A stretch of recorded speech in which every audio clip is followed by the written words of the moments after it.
Hello and welcome to another episode of the Ferret64 podcast with me, your host, Yemmy the Ferret.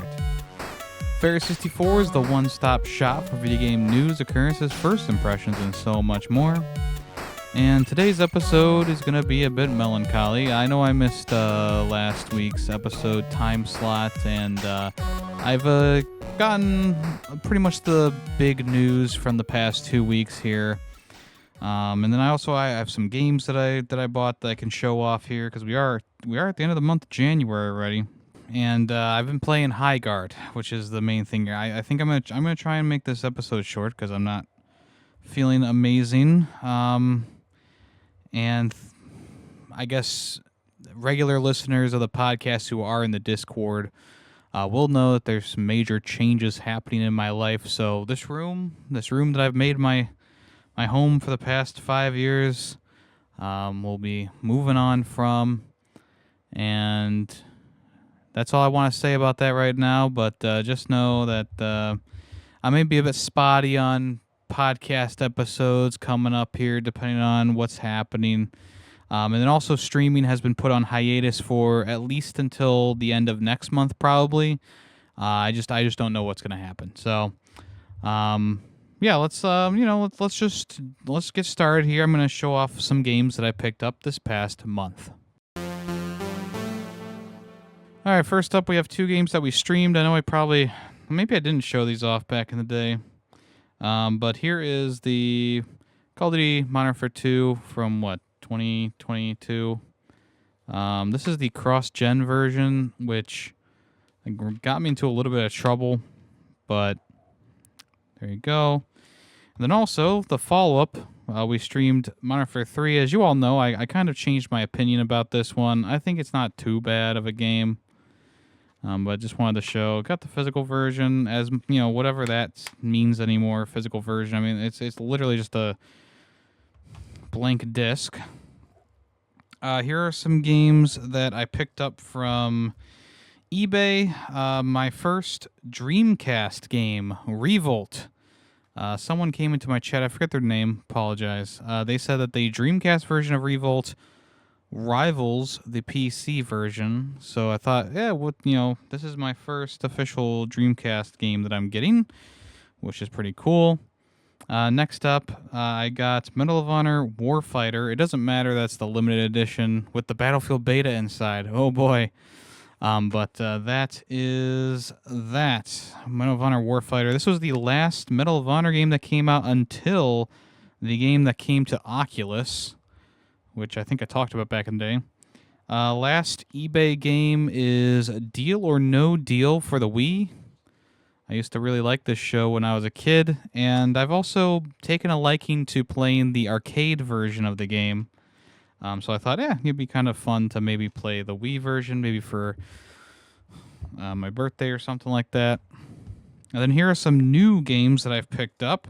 Well, this one's not technically new. It came out last year, but I picked it up from Best Buy for like $10, and that is the Grinch Christmas Adventures Merry and Mischievous Edition. You can kind of see the spine there. It's a very long name for what is probably going to be just a terrible time. I got a gift card for Christmas from Greedy Waffles, and with that gift card, I got Mario Galaxy plus Mario Galaxy 2 on the Switch 2. I'm sorry, Switch 1. This is the original Switch, but you can play it on Switch 2. So just wanted to pick that up because this is one of those games I feel like will age like fine wine. And then finally, this is the most recent thing that came out from Limited Run. This is the Bugsy Perfect Collection, which includes a bunch of his old games, including Bubsy 1, Bubsy 2, Bubsy in Fractured Furry Tales, and Bubsy 3D. So this is something that I thought was kind of cute. I mean, I'm not like against Bubsy. I like Bubsy as a character, and there's that new Bubsy 4D game coming out, which could be kind of fun. We'll see how that goes. All right, let's move on to what have I been playing this past week. So the main thing I've been playing this past week is Highguard, of course. I think everyone's kind of at least tried it out at this point because it is free to play and it's available on all different platforms. I finished Vital Shell, which I talked about a couple weeks ago. I mean, it's a pretty fun, Vampire Survivors like kind of game, and I had fun with it. I finished it up, beat all the levels, and used all the characters, and I enjoyed it. I thought it was pretty enjoyable. So if you want a game that you can just kind of chill out and play for a little bit, grind some gems or whatever they are in the game, that'd be good to go. Been playing a pretty good amount of Arc Raiders. I mean, I would say we're pretty deep into the game now. It's too bad that I just didn't play it when it first came out because I really think it would have cracked the top 10 list. I don't think it would have been Game of the Year, of course, but it's a very, very fun time. Yeah, just a couple odds and ends. Been playing a little bit of Civilization 7, playing a little bit of Mario Kart World, like just a little few things here and there. I just haven't really been in the mood to be gaming too much. But what I did play of Highguard, I've actually put probably about maybe an hour and a half into the game, which is more than I think a lot of people are giving it. At first, I really was with the majority of like, game kind of stinks. Yeah, it's kind of overhyped, kind of whatever. And I mean, that's not the fault of the developers. And I originally, if I was recording this the day after, or maybe even the same day that I played Highguard for the first time, I would probably be pretty negative on it because it really is not. It's a weird game. It's a little bit weird, and it takes a little bit of time to get used to what it's going for. And even though there are a couple of glaring issues with the game, I think the general gameplay loop isn't too bad. And I think the game does start to shine a bit when you are doing a more of a PvP type thing. And you might be wondering, well, Yemmy, you said it was a hero shooter back when it was revealed. And yeah, I mean, that's true. It is a hero shooter, but it's a 3v3 hero shooter with looting and scavenging and mining. And then there's also like a fort that you have to defend from the enemy team. So there's like a MacGuffin you have to get in the middle of the field, and you have to take it to the other person's base or other people's base, and then plant it, and then you can breach the shield wall, and you can go through it and start to attack their base. And there's 2 bomb placements at the base, or a major bomb placement that takes 60 seconds, where the little bombs take 30 seconds each. So yeah, I mean, it's a lot more in depth than what the trailers were showing, and I think that like just calling it like a new breed of shooter, or the next step in shooters, isn't enough, and because the trailers really just showed like, okay, you're riding some horses into battle and then you fight enemies. They didn't really show like breaching the shield wall, taking doing the looting and stuff like that. They didn't really show any of that stuff. There's loot chests inside this game. There's all this different stuff with different rarity items inside for each match. So there's a whole bunch of these things that they didn't really show off, and you kind of boot up the game and you get thrown into well, you don't get thrown into it, but you play a tutorial and you're like, where'd all this come from? Like, and they're teaching you all these things, and it's like, okay, this is not what I expected at all. And then you actually get into your first match of the game, and you're like, okay. So here's how matches play out. You start the match up. You choose what castle your team is going to defend. There's a couple of different castle types. They're pretty nice layouts if you're looking at like just a general PvP thing here. And then you choose your character. There's like 8 characters to choose from or something like that. Or it doesn't matter. There's a couple of characters to play as. I've played as a couple of different characters now, and they all have their own little quirks and stuff like that. But for the most part, I feel like I wasn't really using their abilities maybe to their fullest, because there's one girl who can like go invisible, so you can like use that ability to sneak up on enemies or plant mines behind their back, or even defuse bombs behind people's backs. But if someone gets too close to you, they can kind of see your shadow, which gives you away. And then she also has like these throwing knives, which kind of reminded me of like throwing the orbs with that one character in Overwatch. I forget his name right now. Zendaya. That's a actor. Never mind. Yeah, I mean, it was like, okay, I'd use that a couple of times. She also has this ability to like turn walls in the sand, which is actually kind of important in this game. Wall destruction is actually very important. Your castle has like white walls around it, which are able to be destroyed with one rocket blast or a couple of hits from your melee weapon. And then you can also reinforce your walls so it takes more rocket blasts or a heavier hit or whatever. But if you have a character with a special ability who can just turn walls into sand for a limited time, it's pretty nice. But yeah, you choose your character. There's a couple different characters to choose from, and then you get put into the match where you start off. You have like 4 reinforcement plates you can use, and you start off with like a basic common weapon set and armor set, and you kind of do some things around your castle, fortifying and stuff like that. And then you go out into the open world, quote unquote. It's not like a huge open world. It's pretty big for a 3v3, but it's this open area that you go to find these little loot boxes. There's 2 different kinds. There's a red one and a blue one. The blue one holds like shield armor, helmets, which are actually pretty important in this game. Helmets, little charms to help out your character, mines that take down walls, just all these different things that will help your character. And you really want to get as much armor as you can, because when you die, you lose that armor set. So if you have a legendary orange-ish armor set, but you only have one of them in your inventory, you'll be downgraded to a purple set, and how many purple sets you have. So you want to make sure you scavenge everything that you can in the area. Then there's red chests, which hold weapons. You obviously want to get the higher level weapons. Legendary weapons have special things to them. So like instead of the shotgun just being like a single shot shotgun, if you get a legendary version, it'll do a double shot instead of a single shot, or there's like multiple different things that can happen with that. My main problem with this system is the fact that it takes like 3 rounds to get to, and I'm not talking about like full game rounds, but like you attack an enemy's base or they attack yours. That's like a round essentially, and sometimes inside of those rounds, quote unquote, the enemy will plant both the bombs, or you'll plant both the bombs and take out the base. So it's like you don't even get to that part of the game where you're collecting purple items or you're collecting orange items. Like they up the rarity every time that there's a new round, quote unquote. So, it's a slow going type thing. I don't mind the open world aspect, but I feel like if you're going to have such a big area, you're going to want to put more people on that map to fight it out. But I guess that's the other part of this, is that they don't really want you to fight until you get to the castle taking part of the game. Pretty much just because if you get killed with a high level thing, if you don't have multiple versions of that, you're going to get downgraded. And I think the same thing happens to your helmets as well. But your guns do stay the same that you pick up, so that's at least nice. But it kind of sucks to die in the open world. People can kind of sneak up on you, unload a full clip into your back. It's just kind of like a regular PvP open world type thing. But the map's so big that you won't usually find the other team, and I mean, it does make for a bit of a boring intermission period where this like thing called the shield breaker is spawning. It's like this sword that you pick up that you have to carry to the enemy's base to break the shield around their castle.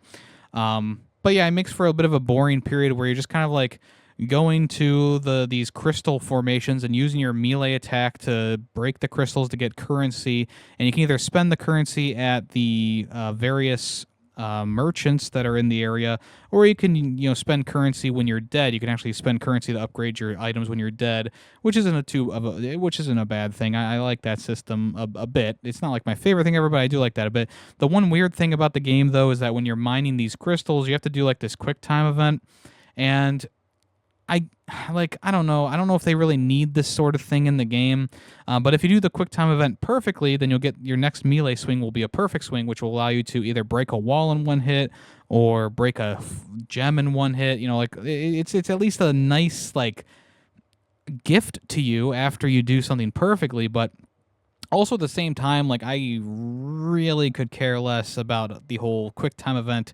mining stuff. I mean, I'll do it because I need the currency, but also at the same time, like I feel like they could have done a different system there, and that's just the quirks of the game. So just a couple of things here that I would like to see improved. I think that it needs to be more than 3v3 for some of these, for these the size of these open world areas.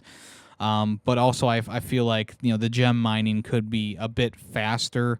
But once things start picking up, you the shield breaker spawns one, or you kind of fight over it. If it takes too long to get the shield breaker to the enemy base, there'll be like a sudden death moment where both teams of 3 will be respawned, and whoever wins the 3v3 brawl in the middle of the open world, and they'll automatically have the shield breaker go to the base. So I mean, it's a way to speed up the process a bit, but at the same time, it's like, well, why don't you just make my spawns closer to the shield breaker at one point? Like when the shield breaker spawns, give me like a 30-second leeway to have the respawn point move closer to that, so it's not such a long jog to get to the next place. But I mean, that's why you have the horses and the bear mounts and stuff like that, is to get there faster. But at the same time, like, this needs to be sped up a little bit. The reason why it's getting so far and you have to go to sudden death is because the time to respawn and then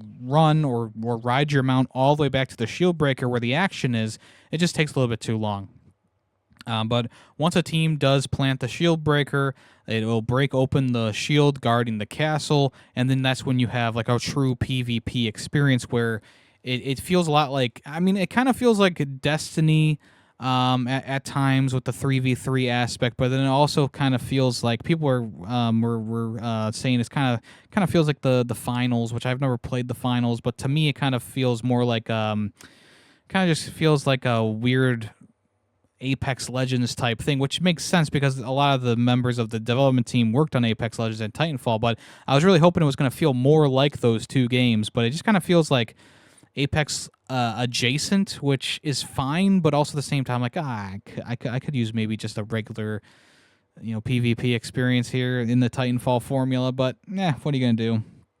But yeah, I mean, that's where the game really kicks off, though, is when you do these battles inside the castles. It's 3v3, you have your, souped up weapons and armor, and stuff feels good when you're in these battles. And sometimes these matches are layered. There's multiple rounds to them, and that's when the game really starts to become more fun. Like that initial round, like if someone takes out your castle within the first round where you only have like blue items as the most rare items, it can be kind of like annoying and kind of boring. But if you do get farther into the game, you get the better weapons, you get the better armor sets, stuff like that, it really starts to get more interesting. I was playing a match yesterday where the first round, the first 2 rounds, we held off the enemy's attack at our castle. And then the third round, we were able to get the shield breaker to the enemy's base, and we just took out their main crystal, which was an instant win. But that was a arduous and kind of difficult fight because it takes 60 seconds to do that one, and blah, blah, blah. But it was actually pretty fun. And a lot of this game does depend on how your teammates are playing, if they're good at the game, if they're competent at the game, stuff like, much like that. And a lot of times, I mean, I am running into people who are at least competent. Like, I might not be the best player at the game ever, but at least I'm running into people who actually know what they're doing, which is nice because I kind of need to learn by proxy, I guess you could say. But yeah, I think that like all the hate that this game is getting, there are justifications for a good amount of criticism, sure. But I think that there is a bandwagon element here where people are just completely shitting on the game, and I think it mostly stems from Jeff Keighley putting the game at the end of the Game Awards. It's the last reveal for the Game Awards, saying that it's like a new breed of shooter. It's going to be a game changer in the shooter marketplace, but really, it's the trailer itself just looked like a hero shooter at the end of the day. And then, on social media, like Jeff Keighley was the only one who was really promoting the game up until the game's release. And then the developers of the game were like, "Oh yeah, we found our password for our social media account. So, there's going to be like a big breakdown trailer and stuff like that before the game launches and whatnot." And the game did boast pretty good numbers when it initially released. I think there was like 98,000 people playing on day one, which is nice. I mean, the number has obviously gone down to like the teens at this point, which is not good. But also at the same time, I think that a lot of people are playing maybe a match of this saying, yeah, it's not my thing, and then turning it off. And I think that that's what was going to happen with this game no matter what at the end of the day. And there's been multiple sources that have said, like, yeah, the game was supposed to be a shadow drop, but Jeff Keighley really liked it, so he pushed them to put a trailer in the Game Awards and blah, blah, blah. And I think that if this game had launched in an early access state, it would have been received a lot better, and it would have gotten to the people who like these kind of games that are, or whatever you would call this mixed genre. It's like a hero shooter slash, I don't even know what to call it. It's a hero shooter, looter shooter, something like that. And I think this game would have gone to the right audience if it wasn't like pushed so hard by Jeff Keighley and other people, and if it was just kind of like released onto Steam and other platforms in early access, and they could build off of what they have and listen to the player feedback. And they can still do that stuff, sure, but this is a 1.0 launch. This is not early access. So what you see is kind of what you're getting right now. And for it to be a 1.0 full game launch that only has one game mode right now, which is the 3v3, there is a ranked mode coming soon, which I'm guessing will launch with Season 1. But it's a free-to-play one game mode, microtransactions in there, of course. They do give you the first season pass for free, which is nice, kind of like what I think Fall Guys did that as well. But it's nice that they give you that first initial season pass, as a thank you for logging onto the game and playing it. But at this point, I feel like the game it needs to be reworked a little bit. I feel like it needs to shorten up that preamble to the shield breaker spawning. I think it needs to reduce the size of these open world maps that you get loaded onto. I think that the game needs to focus more on this PvP aspect of it, where I like this gameplay mode. It kind of reminds me of like the old Call of Duty United Offensive, like I think it was called War Mode or something like that, where you attack the bunkers and there's 2 bombs in the bunkers that you need to plant and stuff like that. Like, it kind of reminds me faintly of that, and I have some nostalgia for that, of course. So there's a little bit of that aspect in it where it's like, okay, this could be really cool if it was like a 10v10, like if it was 10v10 on this big map. I think that would have been so much better. But having the 3v3 aspect really leaves it feeling a bit empty at the end of the day, even though it can have a lot of fun and high octane moments. It just doesn't have enough players on the map to really feel epic or whatever. I also feel like the music, it needs to have more music and stuff in the game. Like, there's times where there's just like you're just riding your mount and it's just silent. The soundtrack is silent. There's some ambient noise, but that's kind of it. And yeah, I'm trying to think of other things I can say to like, as like helpful things, like this is what they could do with the game. And yeah, I just feel like adding a regular PvP mode would just do wonders for it. Just giving like a regular PvP mode of like even like 5v5, I think would fix a lot of the problems that this game has. But right now they're just starting off with a 3v3, and if that's what they want to do, there you go. I don't know how much more of this game I'm going to play personally. I am playing it more than most of the other people, at least in my community right now. Where it's like, yeah, I mean, I'm having some fun with it. Like, there's something to be said about these games that kind of have a poor reception, but there is some fun stuff underneath the hood here. And I don't think it's a total loss like Black Ops 7 was.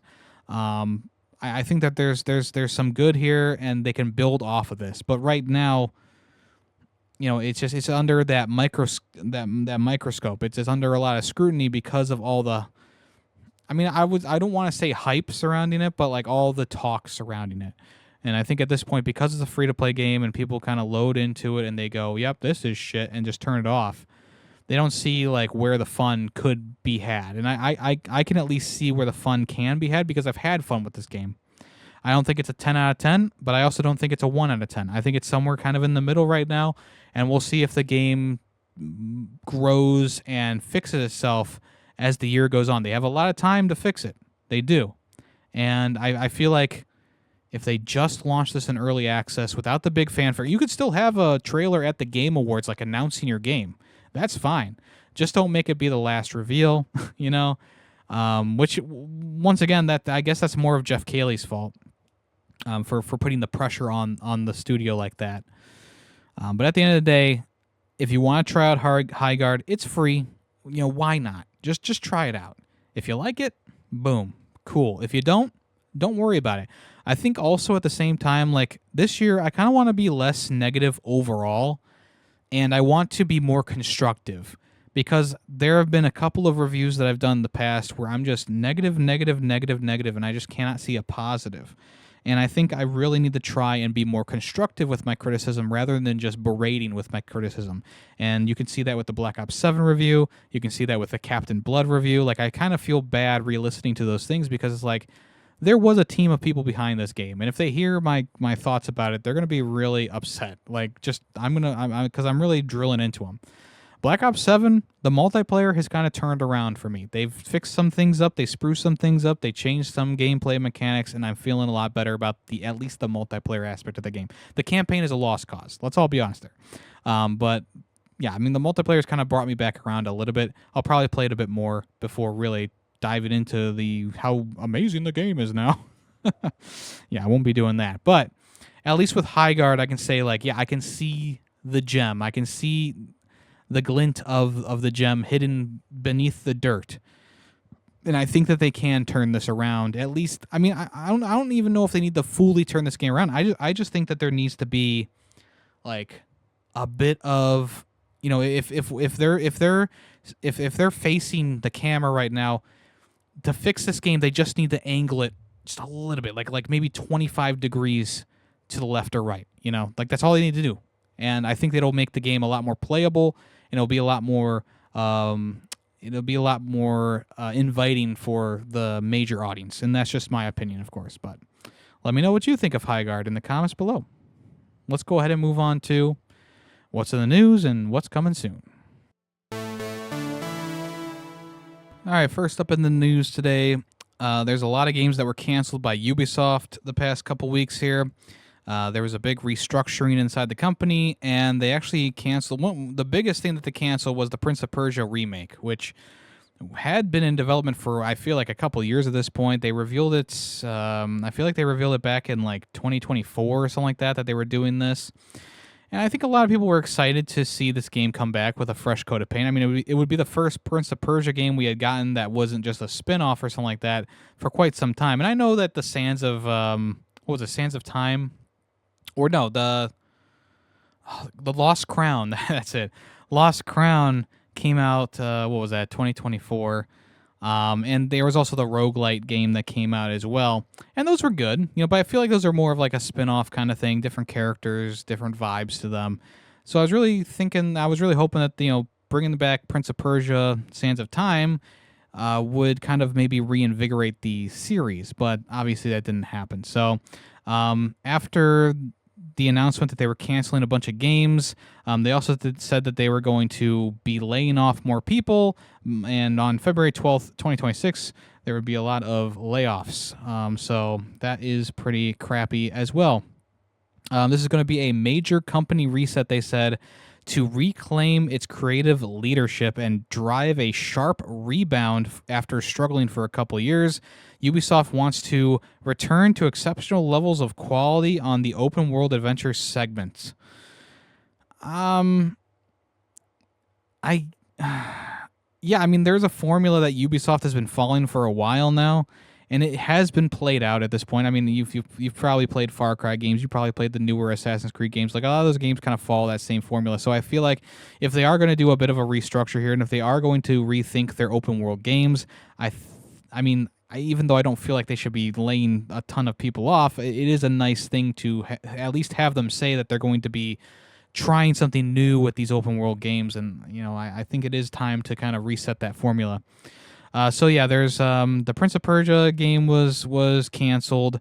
There was one unannounced game that was canceled. There was 3 new IPs in development that were canceled, and there was one mobile game that was in development as well that was canceled canceled. Just taken down.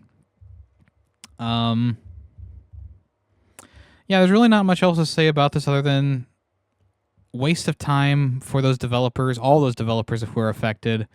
Hopefully they can find new jobs in the field. And we'll see what Ubisoft does in the future. Right now it's just sad. Like we're still going through this. We're still seeing these people being laid off and these companies cancel these big projects. It's also rumored that the Black Flag remake, the Assassin's Creed Black Flag remake, was delayed till next year as well. So, yeah, a lot of weird things happening inside of Ubisoft right now, and it doesn't look like it's going to get much better within the next couple months. All right, Koei Tecmo has come out on Twitter and said that Dynasty Warriors 3 Complete Edition, which was supposed to launch on March 19th, has been pushed back to an undetermined date.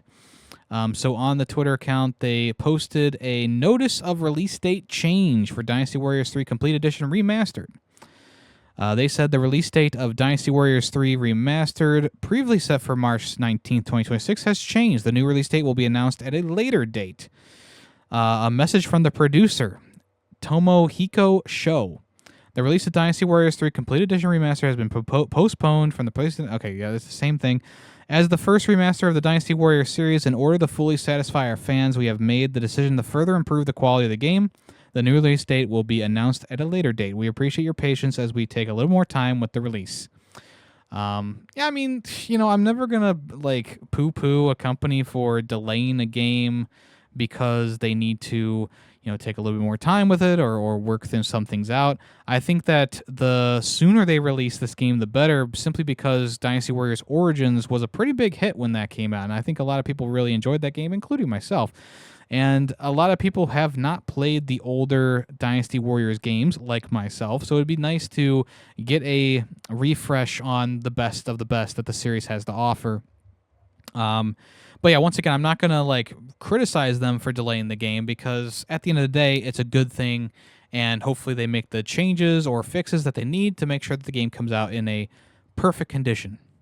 So yeah, that has been... Dynasty Warriors 3 has been pushed back. Resident Evil Requiem had a showcase a couple weeks ago, and the big reveal, which a lot of people already knew, and we probably could have already have guessed, is that Leon will be back for this entry. This is the first new game for Leon in quite some time. Yes, there was the Resident Evil 4 and 2 remasters, but once again, those were remasters. They weren't new games. I mean, they were still new games, but you know what I mean. This is the first time that Leon is entering into a new game since Resident Evil 6, I believe, which is pretty cool. You love to see it. So this is a dual protagonist game. You're going to play a lot of the sections as Grace, or in a lot of the sections as Leon. It seems like they're going to be getting a bit of a 50-50 split here. And the gameplay elements are completely different between each character. Grace is more of a sneaking around. It's more of the horror side of the game, right? Where Leon is going to be the action-packed adventure kind of side of the game. So there's two sides to this game.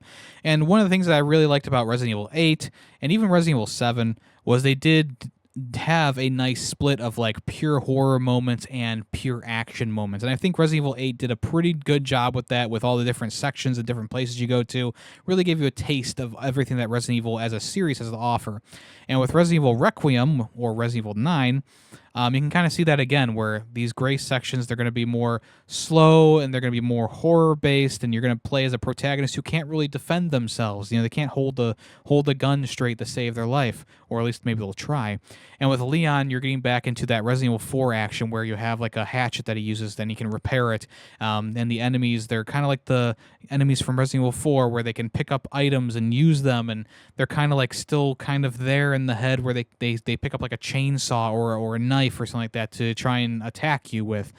So Leon can actually pick up their weapons and use their weapons and stuff like that. So it's really kind of cool. It's really cool. The game comes out next month, February 27th. So we got about a month here before the game comes out, but it's looking very, very good. Some of the main differences between Leon and Grace, if you don't already know: Leon picks up weapons and uses against zombies. Grace can collect blood from enemies for crafting purposes.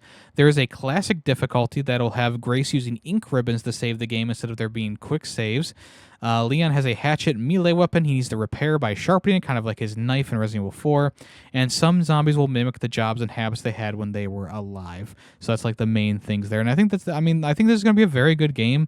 I'm impressed by what they're showing so far. I think the game looks good. I think the game kind of combines all the best elements from the Resident Evil like pretty much since Resident Evil has rebooted essentially with the Resident Evil 2 remake and Resident Evil 7. Like it really does seem to be getting the best of both worlds here.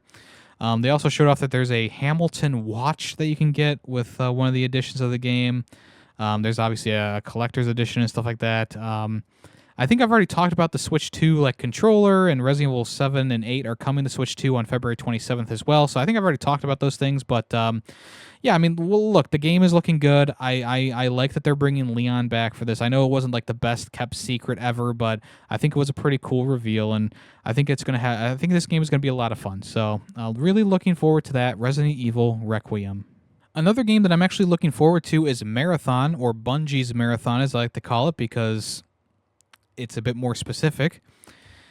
We officially got a revealed release date, a reveal about the collector's editions and the pre-order bonuses, plus the price tag of the game, along with a new overview of what the game has to offer.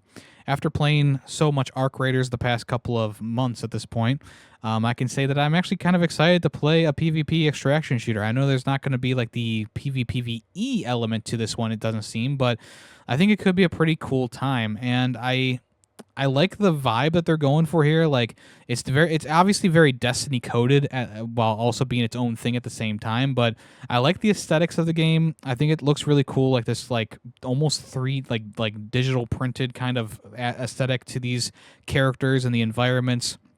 I know it's had a bit of controversy for the game, with the copyrighted material or the stolen assets for the game. But I think in general, the main like gist of the game looks cool. I think it has a nice movement system to it, at least from looking at it. And I think it could be a pretty cool PvP experience, kind of like a extraction shooter experience. So yeah, when Marathon, it's going to launch on March 5th for $40.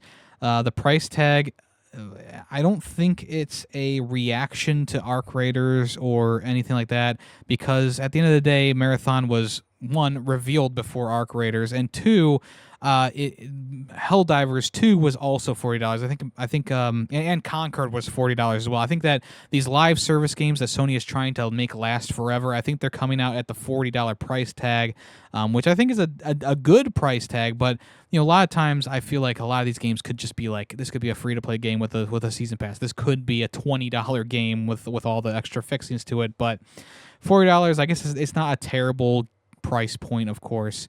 The other thing that is kind of irking me is that there's no physical edition of this game. It seems to be just a digital game, which is not my most favorite thing ever. There is a digital deluxe edition, and there's also a collector's edition of the game, which comes with a statue. But once again, it comes with the statue and all that stuff, but it doesn't come with an actual game cartridge. It comes with a steelbook too, I think, which is kind of what they pulled with the God of War Ragnarok collector's edition as well. But yeah, they detailed what's coming in the digital deluxe edition. So you get the base game plus the pre-order bonus rewards, Midnight Decay bundle, premium awards pass voucher, and 200 silk, which I'm guessing is going to be the currency for the game.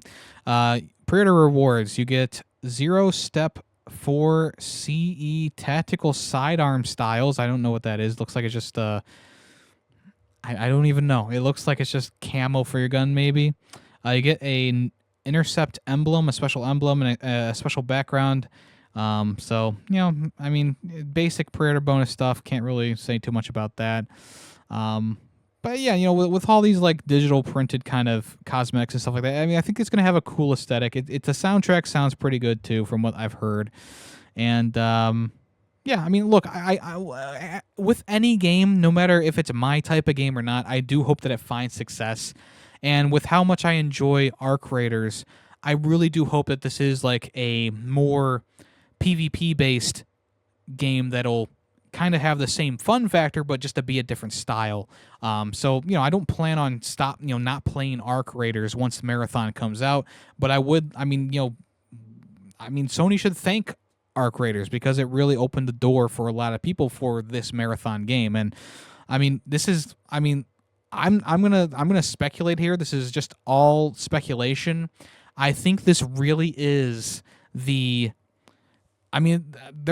hoping that this game saves Bungie, because Bungie has been in a lot of trouble lately. We know this.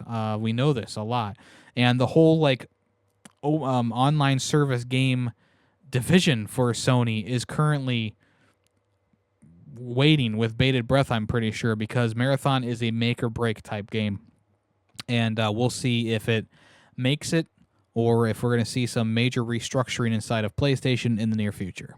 Amazon Game Studios' first and I guess only MMORPG called New World Atrium has been delisted. It was delisted on January 15th. You cannot purchase it anymore or get it off of the store anymore. And the game will be officially taken offline next year on January 31st, 2027. So this game started out pretty hot. A lot of people enjoyed the game, but it didn't have the staying power that Amazon games wanted, I guess. It's an MMORPG, so it's got a lot going on inside of it, but also at the same time, I feel like this game just didn't really have a good hook to it, I guess. A lot of people found it boring. A lot of people just didn't really want to play much more than the opening segment of the game. And I think this game was I think it was a full-price game when it came out, right? It might. I don't know. I shouldn't speculate about that. I think it was like a $40 to $50 game when it first came out. So you have a price tag in there. You have probably a bunch of microtransactions inside the game. I didn't play the game personally, so I can't really talk about is this a good thing? Is it not a good thing? I mean, I don't think shutting down any game is a good thing at the end of the day. And there was another company that was trying to buy the rights to keep the game running, but Amazon turned them down. So yeah, the game is going to be alive the rest of the year. I'm sure they have some sort of content drop planned that'll take us through the rest of the year with this game. But right now, officially, you can't download it on PlayStation, PC, Xbox, nowhere. You can't download, you can't purchase it, you can't do anything like that. You can only if you already have the game in your library. That's the only way you can play the game right now, which does kind of suck. Like if you're someone like me who sees the game being delisted, you want to kind of try it out at least to know what you were missing. But yeah, there you go. So New World Atrium shutting down next year. Okay, it was a $60 game. I see it right here. It was a $60 game. So yeah, full price tag. Game that was supposed to last forever. Didn't last too long. I mean, it launched October 2024, so at least I had a couple good years out of it. And it still has another full year here, so we'll see what happens. All right, Tomodachi Life, Living the Dream, had a Nintendo Direct where they went through the basics of the game, essentially, and all the new little features that they are going to put into this game as well. If you don't know what Tomodachi Life is, there was a game on the 3DS that people really, really loved. It has a cult following, and it's essentially a little slice of life simulator where you have all these little me characters, and they interact with each other. You can interact with them. They date. They party. They go on little adventures and stuff like that. It's pretty much like The Sims, but Nintendo's version of The Sims. This one definitely seems to be more inspired by Animal Crossing, crossing over with The Sims. But at the same time, it is its own thing. It's its own thing. There's a lot more you can do with this game, and there's a lot more leeway that they have with a lot of things inside the game as well. So the game is going to arrive on Switch 1 on April 16th. They did not say that there was going to be a specific Switch 2 edition of the game. I can only guess that the game will at least run on Switch 2. Essentially what they showed off during the Direct was character customization is off the charts this time around. World customization, there's a lot of world customization you can do. You can make your own Miis, of course, and design everything from their clothing to their hair to their face to their personality, and also for a series first, and actually I think even a Nintendo first, you can actually choose their sexuality in the game. Well, I guess not okay, I say sexuality, but they don't say it like that. You choose your gender, which can be male, female, or non-binary, which is gonna light the world on fire. Let me tell you, it's already lit Twitter on fire, of course. And then after that, you can choose your dating preferences. So they don't say oh yeah, you can be a lesbian, you can be gay, you can be whatever, but you can choose your dating preferences. So you can choose to be a male character and date men. That's what you can do. You can choose to be a non-binary and date both male and female characters. So this is a series first for that, and I think this is a really nice thing. I mean, this is like a Nintendo first thing as well. This is very forward for Nintendo, and I don't know if this stuff will be in every version, every region version of this game, but it's very cool that they are putting this stuff into the game. And I guess depending on your outlook on life, you're gonna either agree or disagree with me, but at the end of the day, I mean, this game is made for everyone, and I think it's a good thing that they have so much customization to the character. If you want to play the game and not prefer to date men, you can just choose not to date men. Like, that's the thing that I've never really understood about this whole conversation about sexuality and stuff like that. And I know this is a bit off topic, but at the same time, I think it's important because it's like, yeah, what does it matter? Just don't choose the option. If you don't agree with LGBT, or if you don't like those types of things, or if you just don't like, if you're straight, just choose that option. It's not nothing. There's nothing forcing you to be gay in this game or whatever, right? It's the same thing with choosing your skin color, choosing your outfits, choosing your pets, choosing who you interact with in the game. It's all your choice at the end of the day. So if you go into the game and you choose non-binary and you get pissed off because the option for non-binary is there, it's like, well, then just don't choose non-binary. Like, that's all you have to do. Mini rant over. So anyway, the game looks really fun. I think this is going to be a game that I'm going to pick up. I think it looks pretty good. There's a lot of different things you can do in the game. You can have the Miis interact with each other and interact with the world, which is kind of how the game's always been. You can date. You can get married in the game. You can feed Miis. You can have tons of customization in there. There's like these little characters who show up like aliens and teddy bears, I guess. You can design your own pet. You can design your own coffee, I guess, which is pretty interesting. And it seems like it's going to have the same quirkiness that you expect from the Tomodachi Life series. So at the end of the day, I think this is a really nice continuation of what the series is. And if it's not for you, then it's not for you. I just don't see why people have to poo-poo on other people's fun. But if you like this game, or if you like Tomodachi, don't worry about what other people are saying. Nintendo is not going to change the game this late in its development cycle, right before it be released. Like, I don't think they're going to be pressured to do anything. And also, Nintendo knows the audience for this game. They know that there's a cult following behind the Tomodachi Life series. So they know what people want, and they gave people what they wanted, and I think that's great. I think it's great that they listened to their audience, and I think it's great that they've done this. That's all I'm saying. So there you go. So the game is going to release, like I said, April 16th, and it's going to be a $60 game, which is a bit much. I think it should be more like a $40 or $50 experience, especially because it's just the Switch 1 edition. But hopefully it has enough content in there to keep you going for a $60 value. And I'll most likely be there to pick it up day one. Okay, Life is Strange is getting a new game in the series. This time they're bringing back Chloe officially. The next game is called Life is Strange Reunion. And as you all know, Chloe and Max from the original Life is Strange game are pretty iconic characters at this point. A lot of people really like the two characters. They like the dynamic that they have. And what Life is Strange did is they pretty much completely abandoned them after the mini series they put out for that focused on just Chloe before Max got back to the area. After that, they just abandoned the characters until Double Exposure when they brought Max back for the first time. And as you know, I was pretty excited for Max coming back because I like the character and I like the dynamic that she has with Chloe. But at the end of the day, what they showed off in this announcement trailer just really didn't give me any hope for the game itself. It's retreading a lot of what the series already has done. She can go back and Polaroid photos, but this time she goes back and it merges the timelines. So it's like, your choices really doesn't matter from the other games, do they?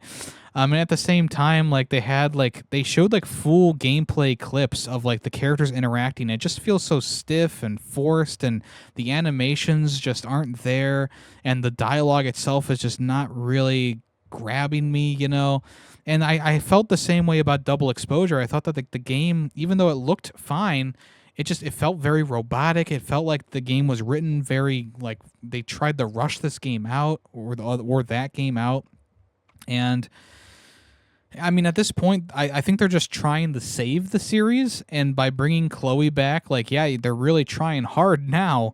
But at the same time, like, I think the damage has been done. I mean, there's so many Life is Strange games that are just like not good. I think Life is Strange 2, not good. Before the Storm, mediocre. Life is Strange, True Colors. I didn't play that one. I think it was received okay for the most part, so that's not too bad. And then Double Exposure, I thought was kind of a mid to bad game. So it has a very shaky track record, and I don't think that if you're not a fan of this game that you're gonna all of a sudden be like, oh my god, yeah, this is great. So you kind of have to be a fan of the series in order to, I guess, even have an inkling of enjoying this one. But yeah, I mean, they're just trying to get people back who enjoyed the first game, and they tried to do that with Double Exposure. It didn't really work out, and now they're trying even harder with this game by bringing both characters back, and we'll see what happens. There's a couple different versions of the game. The regular game is going to cost $50. I'll definitely be waiting for a sale on this one. The deluxe edition will be $70. It's going to include a mini digital soundtrack, an art book, a comic, and a behind-the-scenes documentary. The twin pack is going to be $70. That's going to include both Double Exposure and Life is Strange Reunion. And then there's a physical collector's edition, which will be $70 as well, which is actually not a bad price for everything you get here. You get the full game on Blu-ray disc, exclusive box and sleeve with special artwork from Ilya Kushinov. You get a 12-inch vinyl soundtrack, a double-sided drugstore makeup poster, the Rewind symbol felt slip mat, 3 custom guitar picks, and 3 Polaroid art cards, which is not like a bad deal. Like $70 for that. You get a vinyl in there as well. That's not a bad deal at all. Also, at the same time, I'm not really interested in doing that. But anyway, I mean, you know, I'm just like not super crazy about this. I mean, you heard my thoughts for the previous game. I don't think it's going to be anything groundbreaking with this game. So, yeah, coming out March 26th. Probably going to pass on it until it's on sale. All right, Ball X Pit has gotten a free update this month, which added the new Regal mode, or Regal. It's called the Regal update. What this does is it gives you 2 new characters. One of them is called the Carouseur, who has a collection of balls spinning around him. And then there's also the Falconeer, which has 2 falcons on the left and right of him that shoots balls. There will be 8 new ball types in the game, which will allow lots of new combinations. There will be a couple of new passes. We don't know exactly what they are, but there's a couple new passives, and there's 1 new major secret in the game. I believe there's also like a new... I think there's a new area to fight in, maybe? No, there's not. It's all the same areas, but you do get those new characters and the new balls to fill your time with. So I have not gotten around to playing the update, even though I updated my game. But maybe by next week I'll have played it and let you know how the new characters are. Super Mario Galaxy Movie had a direct, which was pretty much just the trailer for the movie. They showed Yoshi and the Mario Bros, and I think Bowser Jr. was in there as well. They showed the Mario Bros coming to the Mario Odyssey like desert world, and they go inside the upside down pyramid, and they equip fire flowers, and they go inside and do their thing inside the pyramid with the fire flowers, and they find Yoshi, and Yoshi and them go on big adventures. And look, I think the movie visually looks fine. It's very bright, and it's obviously very chaotic, much like the original movie. I don't know if like the story is going to be great or anything like that. There's obviously a lot of nods to Mario stuff in this game, and yeah, I like that's the other thing too. I don't know if this movie is like purely a Mario Galaxy movie, like in the way that the games are. Right? It feels like it's more of like just a sequel to the original Mario Bros. Movie, which it is. But I don't know why they call it Mario Galaxy. Maybe there will be some. Maybe they're hiding something from us. Obviously, with this Galaxy theming. I mean, they didn't even show Rosalina in the trailer, so maybe they're hiding something there. That's the other thing too. I really hope that they hide more things for this one. I remember going and watching the original Mario Bros. Movie, and I just knew all the story beats going into it because all the trailers just showed so much of the movie. So I'm hoping that they have a bit more surprise in store for this one. But anyway, there's an in my video suggestions, because I watched the Mario Galaxy trailer. In the video suggestions, it says Fred the Movie on YouTube, which wow, it's the whole movie free with ads. Fred the Movie. Do you remember Fred? I do. Anyway, that is the Super Mario Galaxy movie. That is coming out later this year, right? Coming out later this year, I think. I don't see a release date. Anyway, there you go. All right, so the Xbox Developer Direct 2026 showcase happened this past week, and there was 4 games shown off.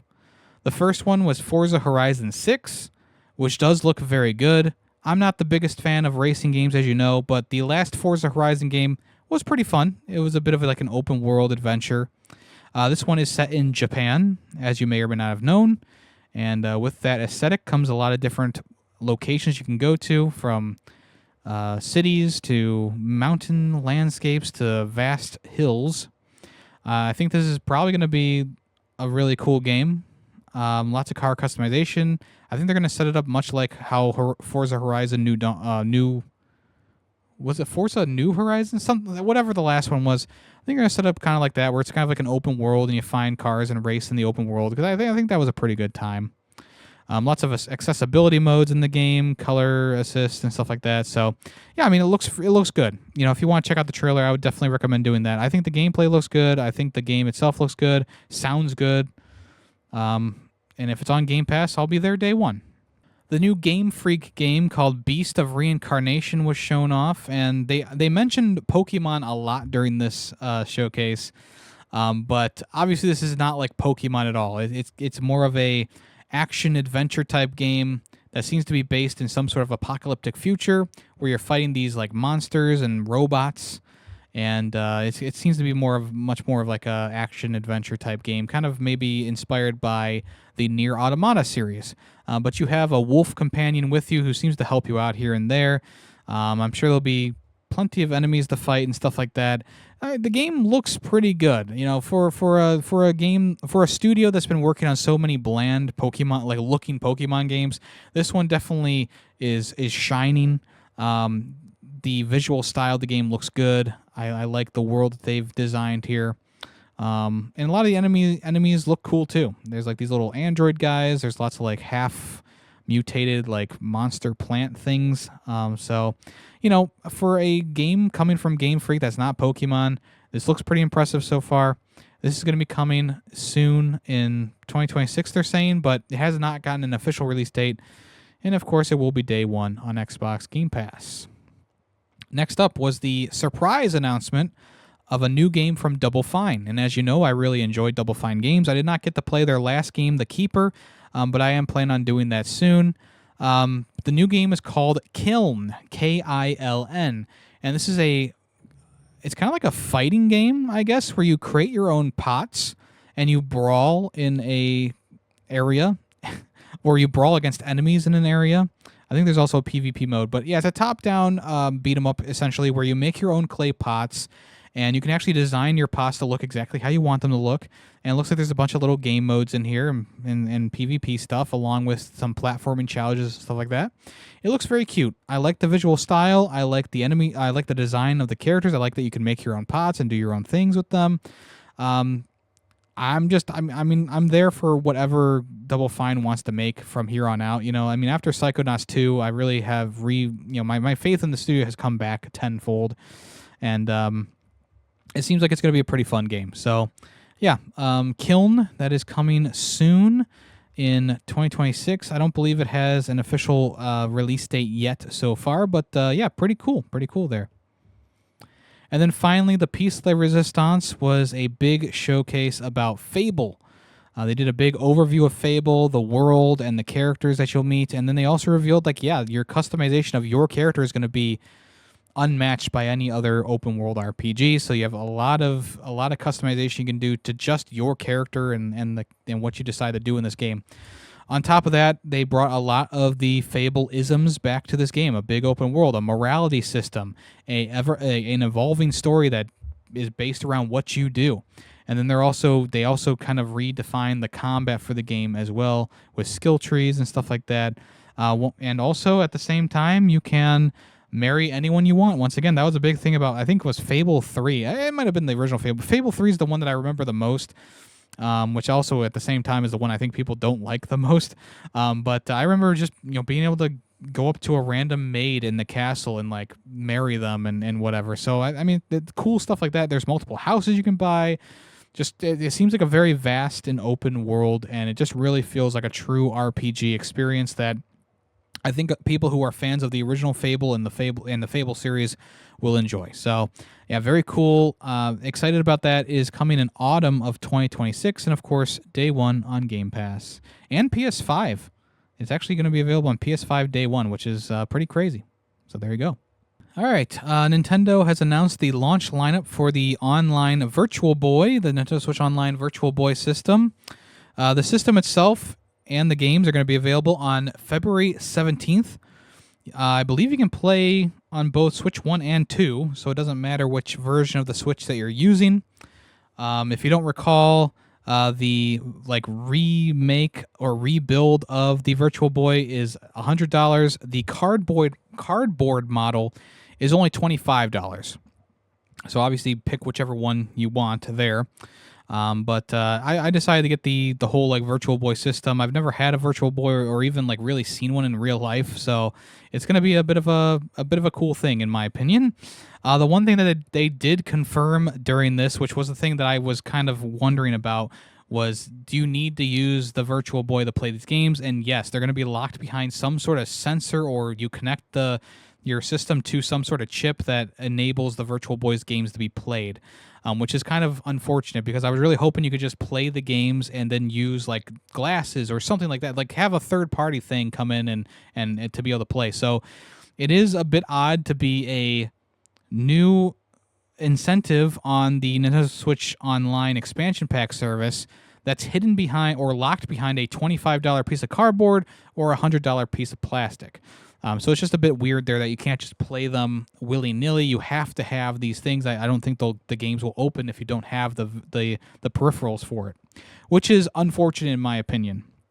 But what are the launch games? They're not launching with the entire slate, which is kind of annoying. It's going to launch with 7 games, and there will be a handful of games coming out throughout the rest of the year, which is just kind of annoying, just launch with all the games. Does it really matter? How many people are actually going to be committed and buying these things? I don't know.